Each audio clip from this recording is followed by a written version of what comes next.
So have you seen any effect for your guys' business? And I think I already know the answer to this because I know my answer, but with COVID, did it affect Weedman at all, or did it actually help you, hurt you, or what do you think? It helped us. Like we had a record year last year. Honestly, it was very, very good. And we do a lot of our marketing we do through door knocking. That's how we acquire a lot of new customers. And that was turned off like overnight, like we couldn't do that anymore. So, and, you hear this word, it's probably overused right now, but we had to pivot on a dime. We had franchisees that were still leaving paper invoices, and everybody went paperless last year. We didn't have a choice. So we went paperless. We had no contact whatsoever. Right down to we lost the door knocking. So we really had to ramp up our online digital presence. And, so we just had to change, well, like everybody else, really change our mindset. But it really was a home run. And our franchisees were incredible. It was, our subs were so awesome to work alongside with, because we were having, at times daily calls with our franchisees, national daily calls, just to make sure we were communicating all the way through all of the changes we were making, having to get them out trained on this. Most of our offices ended up switching all of their salespeople were working remotely from home now. So, that was a huge burden on our, API systems and servers and all of that. So, you had to do load balancing and whatever all those IT things are that we needed to do. But everybody just went with the flow, and everybody just trusted us. And, there were some days when we didn't know what the heck we were doing. But we were in it together. And that was our message, like, not sure I have all the answers, but we are going to work really hard to make it happen. So it was, and my team at THI Turf Holdings is just an incredible team. Like, they were just troopers and working very, very long hours. And we were just so aligned. Whatever we did was to help the franchisees, and the franchisees knew it. And that was very helpful. It wasn't like they expected it from us. They just knew we were going to deliver. Like, it was just, we're in this together, and we're going to deliver what we need to do to make sure the customer gets serviced. And so a lot of internal changes, a lot of changes that are going to last forever now. Like, they were great changes. Now we're paperless, we're saving money, and we don't have the print costs, probably bad for the print industry. But anyway, so that for us was very good. And like I said, I think home services really exploded last year. More people are working from home. People can't go anywhere or choose not to go anywhere. So they're staying home. So they're spending more money on their homes. They're not spending money on going out to dinner or taking those big vacations. They're spending it because they're staying home. So for us, we really saw a really good boost to the business. Yeah, well, and they're noticing those mosquitoes for That's right. That's right. Yeah. So maybe break into that a little bit. The pivot there. I mean, when did you guys start going from the actual fertilization to start to get into the mosquito market? Yeah, the mosquito market, when we purchased Weedman Canada, so the worldwide rights, the founder, one of the things that we weren't offering was mosquito. And I know my US franchisees were quite anxious to start offering that service. In fact, some of them went to bought another franchise name. So right away when we bought it, was the first announcement was to go into mosquito. We did it under the Weedman brand, so it was very confusing. So it was my mistake. I was so quick. I wanted to push that out as a win, but we launched it as mosquito service under Weedman. So our existing customers, it was clumsy. The marketing of it wasn't fully laid out. When we went into the digital space and I saw our return on our investments when we were going up against the Mosquito Joes and the mosquito authorities of the world, I just knew that this wasn't going to we weren't going to make it the service that we wanted it to. So we kind of pulled it out and we said, okay, we have a choice. We could franchise Mosquito and charge franchisees to do that. Let's make this an incredible value add, but let's brand the service. So it's powered by Weedman. So every Weedman franchisee gets to, this brand is automatically included for them. And we came out with Mosquito Hero. And we have a superhero and she's a woman. and that was all my dad. I love it. So we launched the new branding of the service at our conference. So now we have the wraps and, the Mosquito Hero vehicles, and our franchisees went crazy over it. They're so excited and they love it. I was doing some research, those franchise, the standalone mosquitoes, like I think Mosquito Joe's probably revenue about 75 million in revenue, if not more, in system sales. So I'm like, that's what I want to be. I want to be as big as them. So yeah, it was a mistake when we first launched it, but we did it right this year. So hopefully that'll be a brand that's going to take off. And we're starting to see it. It has its own website and we're getting lead flow coming in. So I'm excited about that.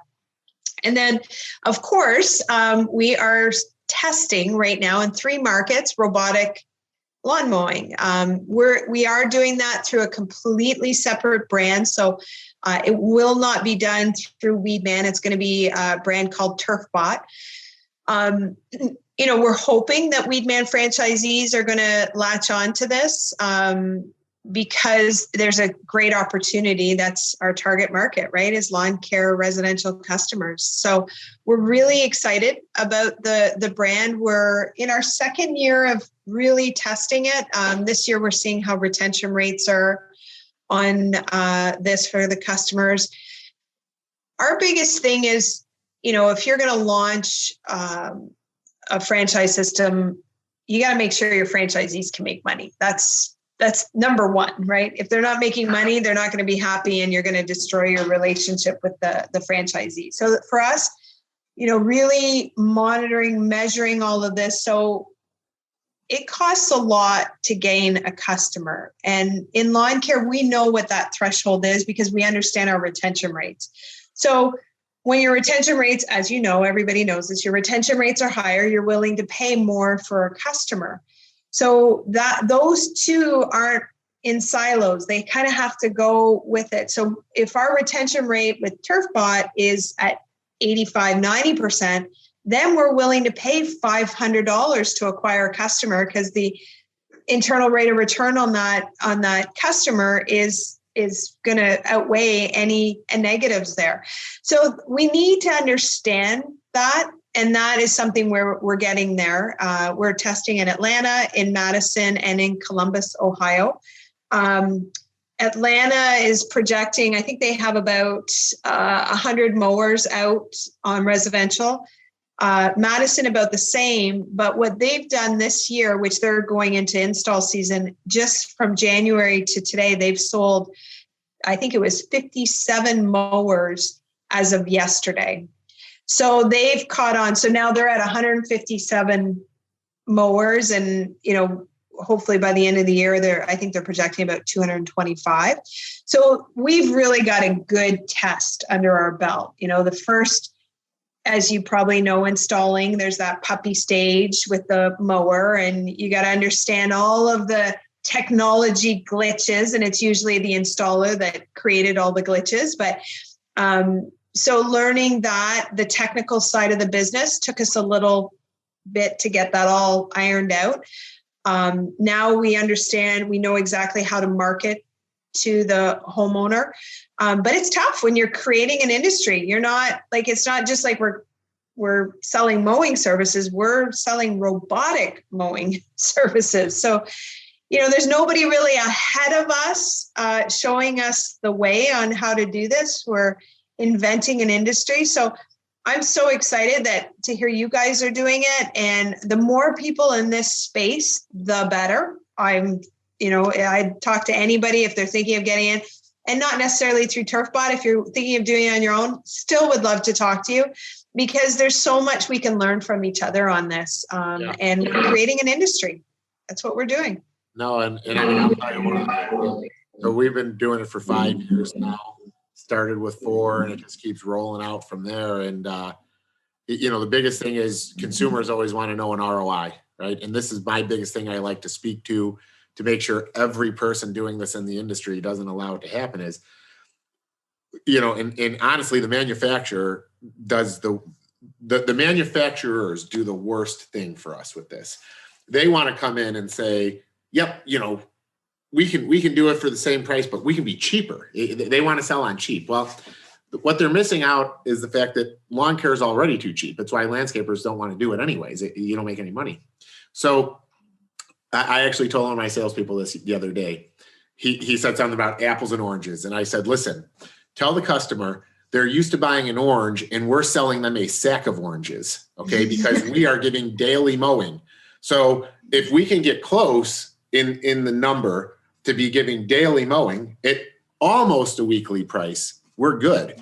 But let us, and this is my whole point, one of the points of this podcast is, don't allow something that comes out that is so awesome to already get lumped into what's been a loss leader for decades, right? So a lot of it, I think, is to educate the people selling these units to get the consumer to understand that, a lot of times we're mowing for like $4 a day, So the cost per service is a fraction compared to what people are used to, Yeah. And it's one of the things that, like, some people think I'm crazy to say it openly. And I said, like what you just said, like, good competition is good to have as long as we know that, like, don't try to compete with daily mowing, because we're offering so much more. We're offering environmentally friendly, 59 decibels, daily, no clumps, returning that nitrogen that you guys are putting down right back to the turf, so you get greener. Yeah.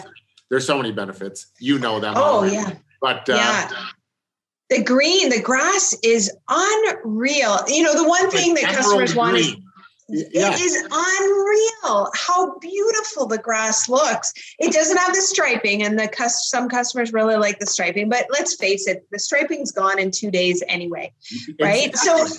But it is unbelievable, the color of green of our robotic lawn mowing customers. It's unreal. And am I right? Would you agree? It's like an emerald green. It is the deepest green. You would actually think people like us spray paint the lawns for marketing. I mean, that's like how night and day drastic it is when you look at it.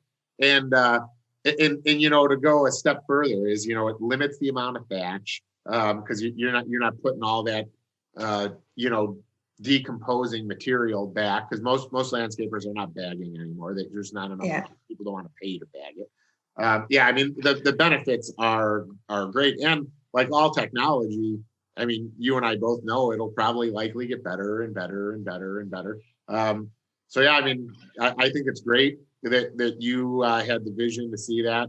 This is another area where we're two people aligned, and we've met for the first time today on this podcast. No, very true.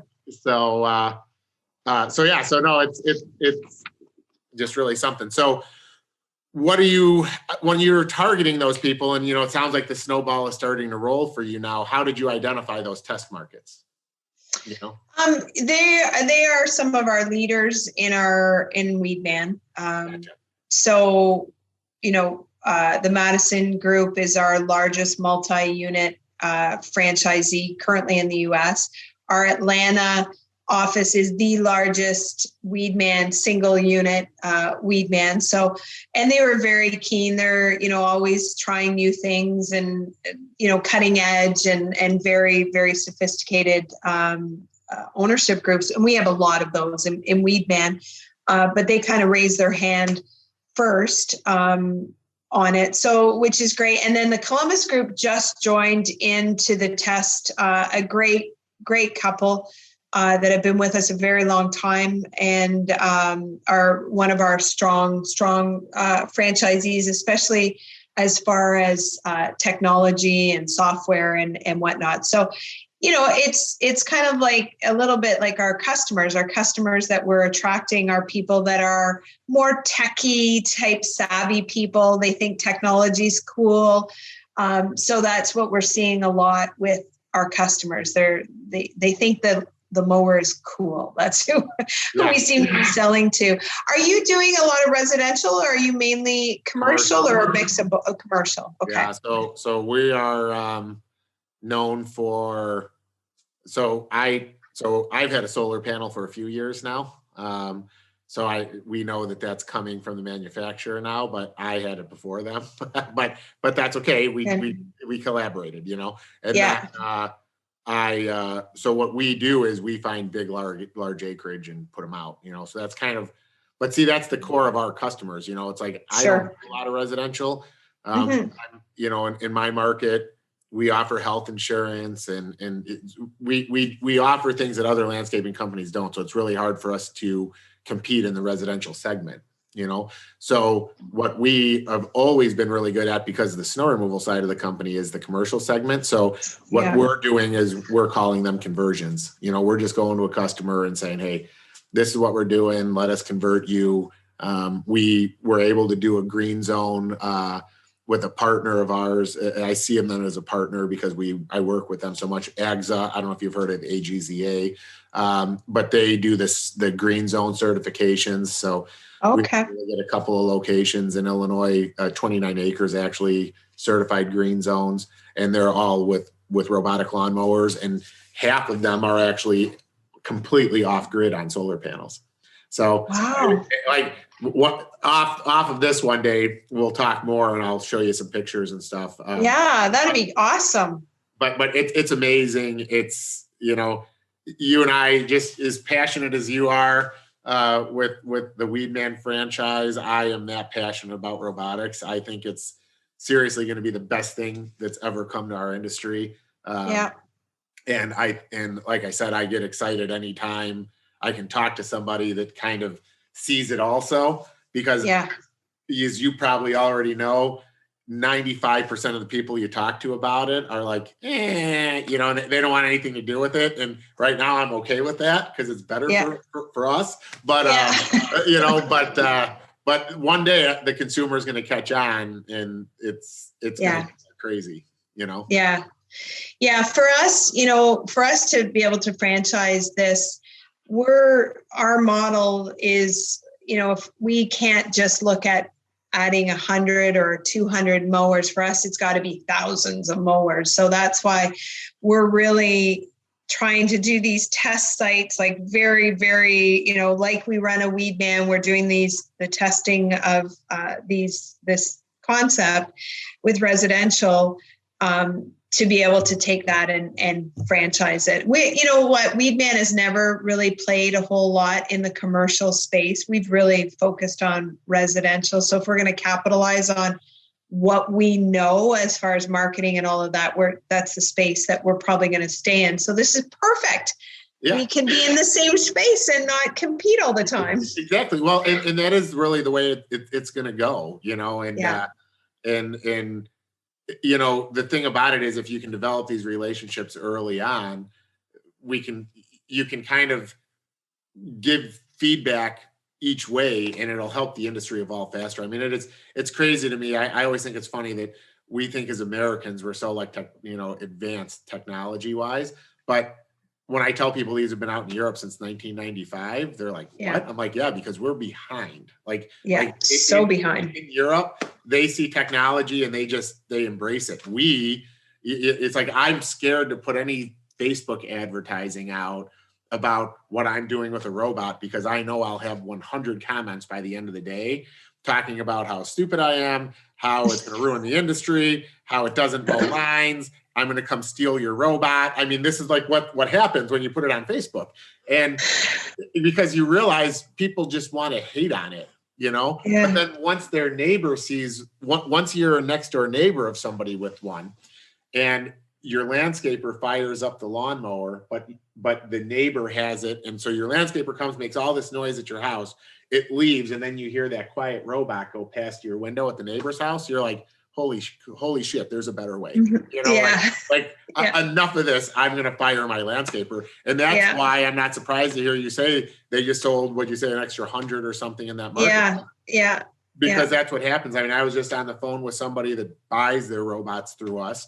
And I told, his name's Joe also. And I told Joe the same thing. I said, hey, you just make sure you make that customer with that robot happy. You don't mess up that relationship, because you won't have to hire salespeople. They will talk to the neighbors and you'll just start installing them. Yeah, exactly. Yeah, no, it's an exciting time for us. So, we relaunched Mosquito Hero. We're testing and about to press go on franchising for TurfBot. So lots of good things, and we're creating opportunities for growth for people to grow within our company and create careers, so it's checking a lot of my boxes that I love. So we're really excited, and I think this industry is ready for robotic mowing. There's quite an interest. I've had more calls since I've spoken on a couple of panels, and believe me, we're new to the space. I get more calls asking me questions about robotic mowing than I do about lawn care. So it's you can see people are interested. So hopefully it'll be sooner than later, and it's going to catch on. It will catch on. Yeah. So I know we're getting close to our time that we allotted here. I don't know. I know you're a busy woman. You probably have to hop off, but I guess I'll end with, at the end of the day, you kind of explain why you do it, but like, what do you want to be most remembered or known for? What's your legacy? It's a great question. It's a tough one. And I don't, I guess I want to be remembered for helping people achieve their goals and their dreams, and entrepreneurship. And I hope that when people look back, that I had a little part of that in their life. So I think that's what I want my legacy to be. Tough question, but a great answer. So good. I think that's a good thing to aspire to do, and I think you're on the path. So that's for sure. So this business has been so fun. It really has. Thank you so much for inviting me and getting a chance. I feel like we're friends now. I know, that's what I wasn't lying when I said you're my best friend in Canada now. Yeah. So yeah, no, this is great. Hopefully, this is the first of many conversations now. I think that there's a lot I could learn from you, and hopefully I could teach you a few things on robotics. Oh, yes. You can teach me a ton. All right. Well, thank you very much. I totally appreciate this. And I look forward to talking to you more then. Yeah, for sure, Joe. Thanks so much for having me. Take care. Bye. Bye-bye.